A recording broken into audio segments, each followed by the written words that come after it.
그러니까 1997년인가 1998년인가요? 한국의 IMF 사태가 터졌을 때에 한국에서 그동안 땅값이 올라가지고 소위 말해서 졸부가 된 사람들이 많이 있었지 않습니까?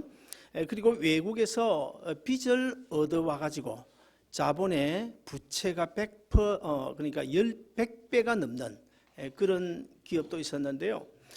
그런 가운데 기업하는 사람들이 회사 돈을 빼돌려가지고 흥청망청 쓰고, 그리고 공부 못하는 자녀들을 이 미국에 보내 유학시키는 그런 일들이 많이 있었는데, 그때 우리 미주 한인 사회가 상당히 어려움을 당한 적도 있었습니다. 하나님 앞에 바로 서야 될 한국의 교회조차도 어떻게든 웅장한 교회를 지어야 되겠다. 그래서 다른 교회, 옆에 있는 다른 교회보다도 한 치라도 더 높이 지어야 되겠다. 그래서 아주 웅장하고 화려한 교회 건물 짓는데 열심이었습니다. 정말 어려운 시기에 하나님 앞에 기도하고 조국과 나라와 국가 민족을 위하여 정말 몸부림쳐야 될 한국 교회가 나태해져 가지고 그만 하나님 중심에 떠나 인본 중심으로 흘러간 그런 때가 있었습니다. 그리고 제가 그 이후에 한국을 몇 번 다녀왔습니다마는 그 한국에 가보면 웬만한 교회는 다 엘리베이터가 있고, 그리고 당회장실에 가보면 얼마나 화려하고 웅장한지 몰라요. 청와대 대통령 집무실을 제가 안 가봤지만 사진으로 봤습니다. 청와대 대통령 그 집무실이 무색하리만큼 얼마나 화려하게 꾸며 놓았는지 몰라요. 저는 당회장실도 하나 없지만 아무튼 간에 그렇게 참 하나님의 교회들이 아주 나태해지고 하나님 중심에 떠나 어려움을 당하는 그런 와중에 있었던 적이 있습니다. 그리고 목사님들이 고급 승용차 타고 다니고 빌라를 2채씩이나 소유한 사람들도 들어있고, 자, 이런 삶은 하나님 앞에서 결코 귀한 삶이라고 볼 수가 없습니다. 남아도는 이 풍성한 삶은요 결코 좋지 않다는 것을 우리가 다 알지 않습니까? 하나님은 우리의 삶이 아주 귀한 삶이 되기를 원하십니다. 우리의 삶이 가치 있는 삶이 되기를 원하십니다.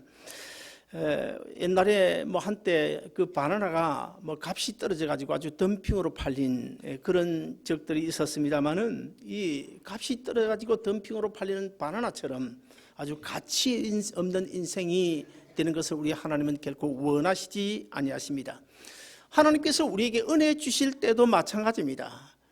우리에게 너무 큰 은혜, 너무 많은 풍성함을 주시면 우리 인간이라고 하는 것은 결국 나태해질 수밖에 없고 주님 곁을 곁과 멀어질 수밖에 없는 것입니다.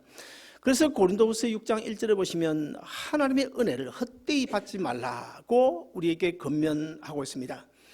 하나님의 은혜는요, 우리가 하나님의 은혜를 얼마나 소중히 여기냐에 따라서 정말 하나님의 은혜를 귀한 것으로 소중히 여기는 자에게 은혜를 주시고, 사모하는 자에게 은혜를 주시고, 기도 많이 하는 자에게 하나님께서 응답을 주시고, 믿음만큼 은혜를 주십니다. 그러므로 우리는 충생때에 주님 십자가 구원의 은혜를 생각하고 구원의 감격과 감사로 언제나 하나님 앞에 겸손하게 은혜를 구할 때 하나님께서 우리에게 은혜를 주시는 것입니다. 그래서 성경은 이렇게 말씀합니다. 간절히 나를 찾는 자가 나를 찾을 것이요 사모하는 심령을 내가 만족해 주시겠다고 성경은 말씀하고 있습니다. 이스라엘 백성들이 광야길을 갈 때 하루 이틀도 아니고 가나안 땅에 도착할 때까지 매일 하늘문을 열어서 만나를 주셨습니다. 그런데 이스라엘 백성들이 이 만나를 매일 아침 나가 거둘 때에 하루하루 아침 되면 일어나서 하늘에서 쏟아지고 있는 그 만나를 하루만 거두게 되는데, 하루하루 거두면서 하나님 은혜에 감사했습니다. 하나님 감사합니다. 오늘 또 이 일용할 양식을 주시니 감사합니다. 감사함으로 하나님께 구했어요. 그런데 그 중에 어떤 사람들은 우리도 그렇지 않습니까? 욕심이 좀 많은 사람들이 있잖아요. 그래서 욕심이 많은 사람, 아니면 또 불신앙의 사람, 하나님의 능력을 믿지 못하는 사람, 하나님의 약속을 믿지 못하는 사람, 오늘 만나 주셨지만 혹시 내일 또 만나 주시지 않으면 어떻게 할까? 그래서 사흘분, 나흘분, 일주일분, 열흘분을 거두온 사람이 있었거든요. 나중에 결과가 어떻게 됐습니까? 하루분만 썩지 않고 나머지는 다 썩고 말았습니다. 만약에 하나님께서 한 달분이나 일주일분을 한꺼번에 주셨다면, 그러면 누가 매일매일 아침에 나가서 하나님께 감사하고 그 만나를 정말 귀한 것으로, 귀한 양식으로 받아 왔겠습니까? 만나의 귀중함을 아마도 제 생각에는 알지 못하는 사람들이 많았을 것입니다. 오늘 우리도 마찬가지입니다. 하나님께서 만약에 우리에게 뭐 돈이 남아 돌도록 하나님께 축복하신다, 또 일하는 사람들에게서 일감이 그냥 남아가지고 지치를 못할 정도로 하나님께 주신다, 그러면 내 생각에는 매일매일 하나님 은혜에 감사하기보다는 오히려 하나님과 멀어지고 주일 예배도 빼먹고 그런 사람들이 오히려 더 많지 않을까. 제가 이렇게 이야기하면 여러분 가운데는 주시기만 해봐라, 주시기만 하면 내가 나는 정말 매일매일 감사하면서 살겠다, 뭐 그렇게 생각하실 분이 계실지 모르겠지만은 장담하지 맙시다. 왜냐하면 제가 지금까지요 많은 사람들을 봤거든요. 미국에서 와서도 한 2분을 제가 봤습니다. 이분들이 어렵고 힘들 때 하나님 나에게 좋은 집 한 채만 주시면 내가 선교사님들 오면 선교관으로 좀 내주기도 하고 선교사님 자녀들 좀 이렇게 돌봐주기도 하고 그런 용도로 사용하겠습니다. 그렇게 아주 공식적으로 내놓고 약속한 사람들이 많이 있어요. 그런데 얼마 후에 하나님께서 그들에게 복을 주셨습니다. 좋은 집, 방, 뭐 5개, 6개 되는 그런 집들을 주셔서 2분에게 다 주셨어요. 다 주셨어요. 2분 다 장로님이 되셨어요. 그런데 어떻게 됐습니까? 하나님 뭐 선교사는커녕요, 어떻게든지 자기들 잘 먹고 잘 사는 일에 그냥 흥청망청 그렇게 살다가 결국 다 망하고 만 것을 제 눈으로 똑똑히 봤습니다. 사람은 이 병들 때 마음 다르고 건강할 때 마음 다릅니다. 가난할 때 마음 다르고 부할 때 마음 다릅니다. 그래서 뭐 옛날에 뭐 어른들이 그런 말 하지 않습니까? 뒷간에 갈 때 마음 다르고 올 때 마음 다르다, 그런 이야기를 하는데요. 그리고 실제 우리가 어려움을 당할 때보다는 풍성할 때 오히려 더 죄를 많이 짓습니다. 오늘 우리가 읽은 본문에는 예수님께서 구약시대에 있었던 아주 중요한 2 사건의 경우를 예를 들어 우리가 하나님의 은혜를 받기 위해서는 어떤 자세를 가져야 될 것인지를 우리에게 말씀하고 있습니다. 첫째, 엘리야 시대의 사건인데요. 엘리야 시대에 아합과 이스라엘 백성들이 하나님을 저버리고 우상 숭배에 빠졌어요. 그러다 보니까 하나님께서 하나님은 공의의 하나님이신지라 징계하셨습니다. 징계해서 3년 6개월 동안 비가 오지를 않습니다. 그러다 보니까 많은 사람들이 굶어 죽고, 특별히 고아 가부, 거기 보면 가부가 등장하는데 사렙다 가부가 나오는데 가부들의 경우 다른 사람들보다는 더 어려웠지 않겠습니까? 그래서 수없이 많은 가부들이 굶어 죽게 됐어요.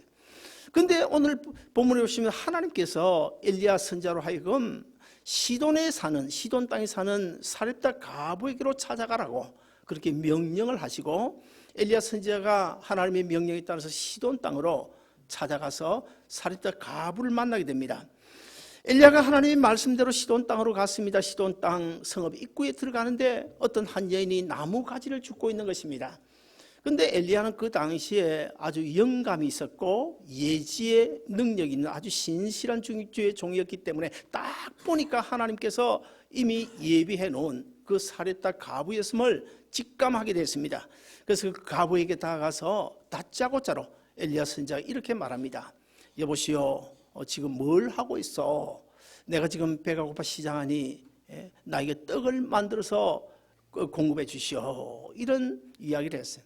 그때 그 가부가 어떤 반응을 보였습니까? 처음에는요, 아니 지금 이런 시대에 떡이 어디 있습니까? 우리 집에는 가루 조금하고 기름 조금 남아있는데 이것 가지고 마지막으로 떡 해먹고 아들과 함께 죽을 작정을 하고 있는데 웬 떡이란 말입니까? 그럼에도 불구하고 이 엘리야 선지자는 또다시 한 번 더 그래도 나에게 먼저 대접하시오. 그러면 하나님께서 당신 가정에 복을 주실 것입니다. 결국 사실은 이 사렙다 가부가 그 하나님의 말씀인 줄 알아서 하나님은 지금도 여전히 살아계시고 하나님께서 온 우주 만물을 창조하시고 하나님께서 우리 범죄한 인간을 용서해 주시고 우리를 먹여 살려주시는 그런 하나님심을 직감 믿고 떡을 만들어서 자기가 먹지 아니하고 그 엘리야 선지자에게 대접을 하지 않습니까? 그 결과 어떻게 됐습니까? 놀라운 기적이 일어났습니다.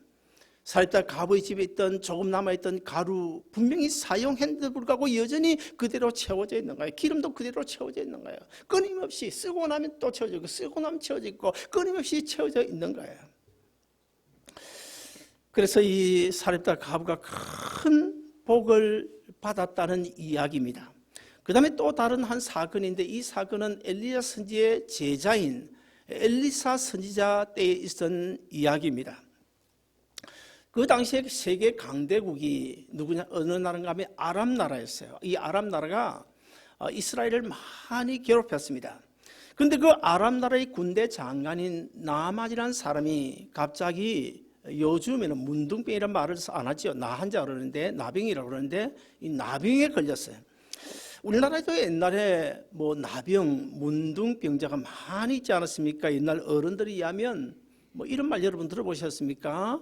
보리 서말 내놓으라면 없다고 말해도 문둥이 내놓으라 하면 이 집 저 집에서 문둥이를 내놓았다. 그런 이야기가 있을 정도로 나한 자들이 많았던 시절이 있었습니다. 제가 어릴 때만 해도 나한 자들을 흔히 볼 수가 있었는데요.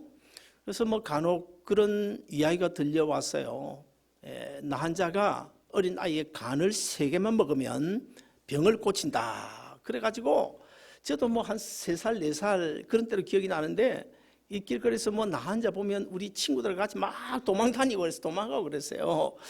그런 일이 있었고 그 다음에 또 옛날에 뭐 어린 아이들이 이제 울잖아요. 요즘에는 아이들 울면 뭐 간단한 거 있잖아요. 게임기 하나 딱 갖다 주면 비디오 딱 주면 스마트폰 갖다 주면 이러면 딱 끝이지 않습니까? 그리고 뭐 장난감도 많고 먹을 것도 많고 그렇지만 옛날에 여기 아마 어른들 아마 코를 질질 흘리면서 뭐 한번 울음을 내놓으면 막 끝도 없이 울었던 그런 적 여러분 기억나십니까? 그런 애들이 참 많았어요.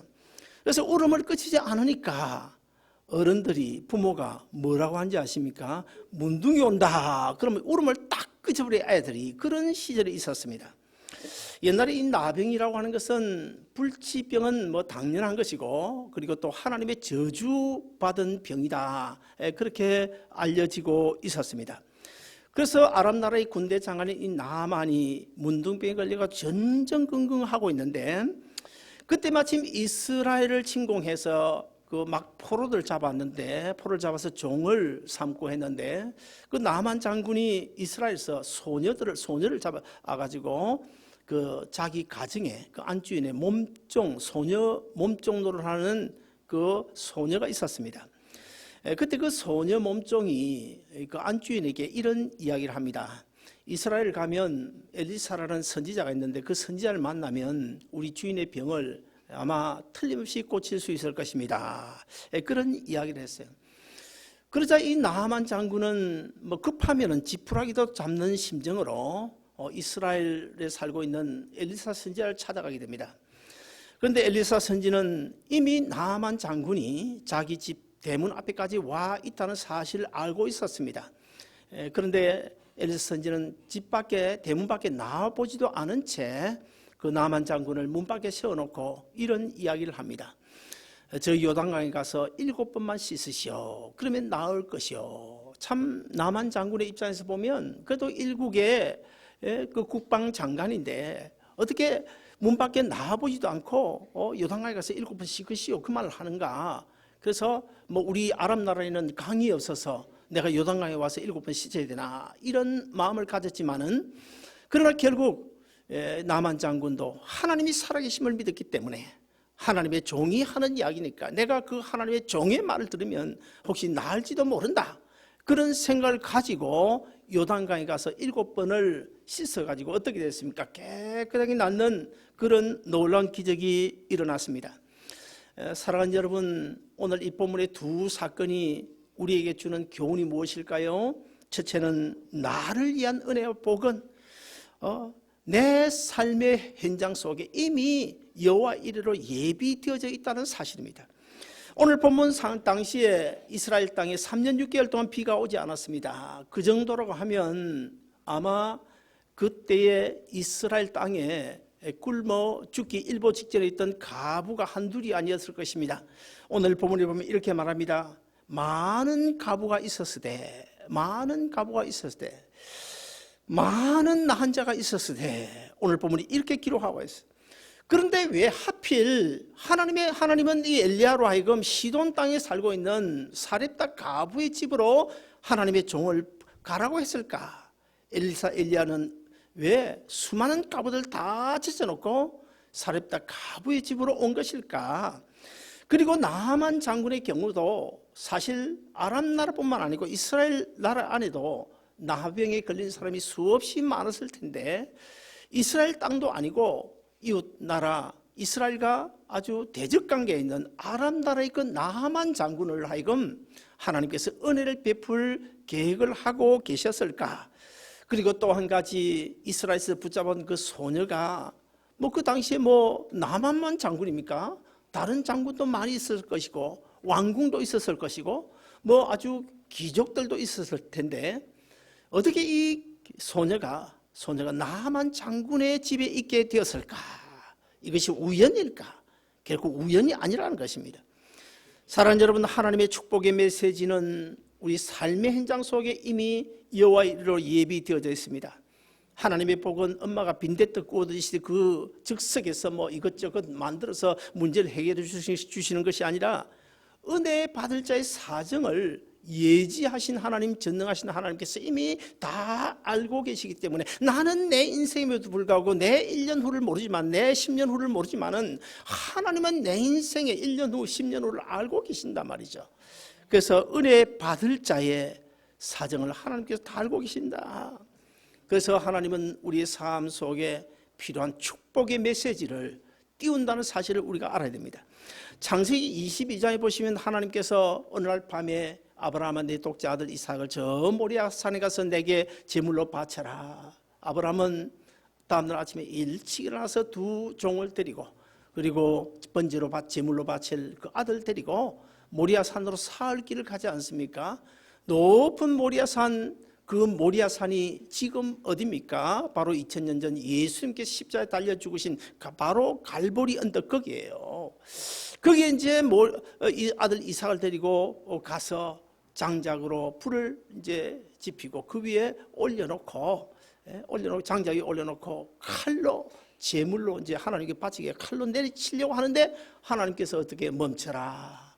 아브라함아, 이제 됐다. 이제 내 믿음이 정말로 온전하다는 사실을 내가 인정한다. 너는 의로운 사람이다. 너는 이제부터 믿음의 조상이라고 일컫는 그런 복된 사람이 될 것이다. 하나님께 축복하잖아요. 그래서 아브라함이 칼을 들고 있던 칼을 내려놓는 그 순간에 어디선가 바스락바스락 거리는 소리가 들려요. 그래서 눈을 두리번 보니까 옆에 숯불 속에 양 한 마리가 뿔이 숯불에 걸려가지고 그냥 바스락거리고 있는 거예요. 그래서 그 양을 가져다가 아들 이삭 대신에 하나님 앞에 제단을 쌓지 않습니까? 그러면 문제는 그 깊은 산중, 그 모리아산 높은 산중 그 무인지경인데 거기에 어떻게 그 양 한 마리가 거기에 준비되어 있었나 하는 거예요. 어떻게 준비되어져 있었냐? 만약에 그 양이 한 보름 전에 어떤 목자의 대를 이탈해가지고 혼자 떠돌다가 만약에 한 보름 전에 그 수풀에 뿔이 걸려 있었더라면 그 양이 어떻게 됐을까? 그 양은 이미 죽었을 것입니다. 그렇지 않겠어요? 그러므로 열흘 전, 보름 전이 아니고 어쩌면 한 이틀 전이나 사흘 전 하나님께서 여호와 이르러 입이 예비해 두셨는데 그럼 그 양을 하나님께서 어떻게 예비해 두셨나? 하늘에서 양 한 마리를 그냥 뚝 떨어뜨렸나? 아니면 그 주위에 있던 숯불 주위에 있던 바위 하나를 그냥 우다닥 해가지고 우닥방맹이처럼 그렇게 해가지고 양으로 만들었냐? 저는 그렇게 생각하지 않습니다. 언젠지는 모르지만 사흘 전이 이틀 전인지 모르지만 하나님께서는 이 아브라함의 그 아들 그 이삭을 하나님 앞에 드리는 그 제물을 온전히 하나님 앞에 드림으로 하나님께서 그 아들을 살려주고 대신 제물로 받으시기 위하여 그 양을 이미 준비해 놓았던 것입니다. 사랑하는 여러분, 우리가 마음으로, 우리가 믿음으로 찾을 수 있도록, 우리가 어떤 문제를 안고 있다면 그 문제 어떻게 해결하는 우리는 전전긍긍하지만은 하나님은 그 문제의 해결책을 이미 우리 삶의 주위에 준비해 놓았다는 것입니다. 그러므로 우리가 그 하나님께서 예비해 놓으신, 여호와 이르러 예비해 놓으신 그 문제 해결책을 우리가 찾으면 되는데, 그러면 어떻게 찾을 수 있나요? 우리 기도로 찾을 수 있습니다. 그래서 기도라는 것이 무엇이냐? 하나님이 예비해 놓으신 하나님의 뜻을 찾아가는 방법이 기도인 것입니다. 그러므로 우리가 믿음으로 찾을 수 있도록 이미 그곳에 문제 해결책이 다 예비되어져 있다는 사실을 꼭 기억하고, 어떤 경우에도 좌절하지 말고 절망하지 말고 믿음으로 하나님께서 여호와 이르러 예비해 놓으신 그 문제 해결책을 찾아 성공적인 인생을 살아가는 여러분 되시기를 주의 이름으로 축원드립니다. 둘째로, 하나님을 믿고 의지하면 그 어떤 어려움도 해결해 주신다고 오늘 본문은 말씀하고 있습니다. 사렙다 가부와 나아만 장군의 경우를 보면 처음에는 둘 다 좀 멈칫멈칫했죠. 그러나 결국에는 하나님을 믿지 않습니까? 사렙다 가부는 하나님을 믿으면 그 흉년에도 내가 살 수 있다, 하나님께 살려주신다는 사실을 믿었습니다. 그리고 나아만 장군도 하나님의 종인 선지자 하는 말을 들어서 요단강에 내가 가서 7번 씻으면 내 나병이 고침 받을 수 있다는 사실을 믿었어요.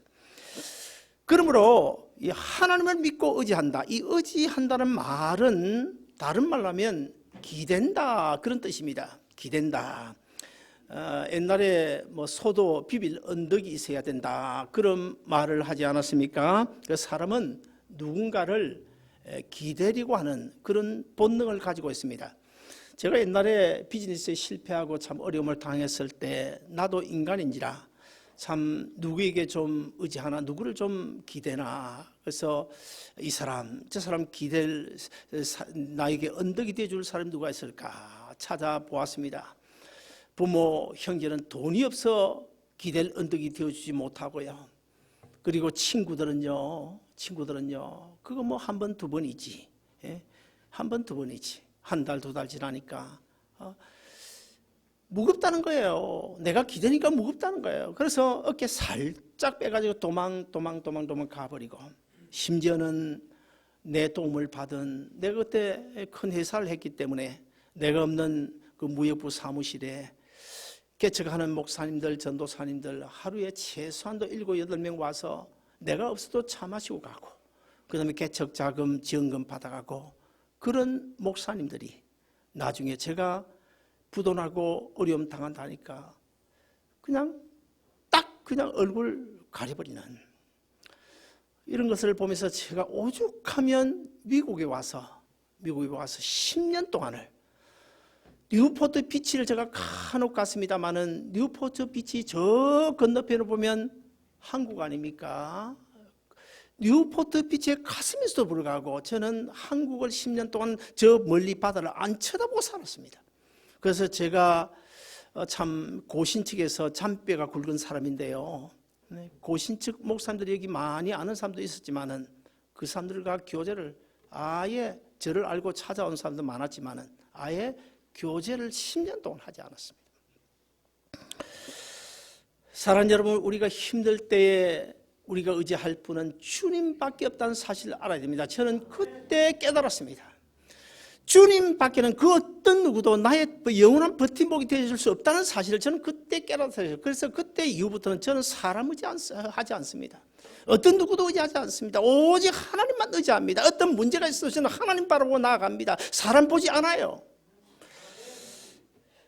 그럴 때 우리는 주님 의지해야 되는데, 그분 하나님은 결코 실증 내지 않으십니다. 영원히 변치 아니하시고 나의 영원한 버팀목이 되어주십니다.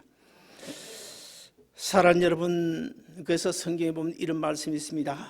이 물을 먹는 자마다 다시 목마르니와 내가 주는 물을 먹는 자는 영원히 목마르지 아니하리라. 사랑하는 여러분, 나병을 이기고 질병을 이기고 가난을 이기고 어려운 문제를 이기고 흉년을 이기고 환난을 이기고 성공하는 길이 어디 있습니까? 그것은 주님 의지하는 길밖에 없어요.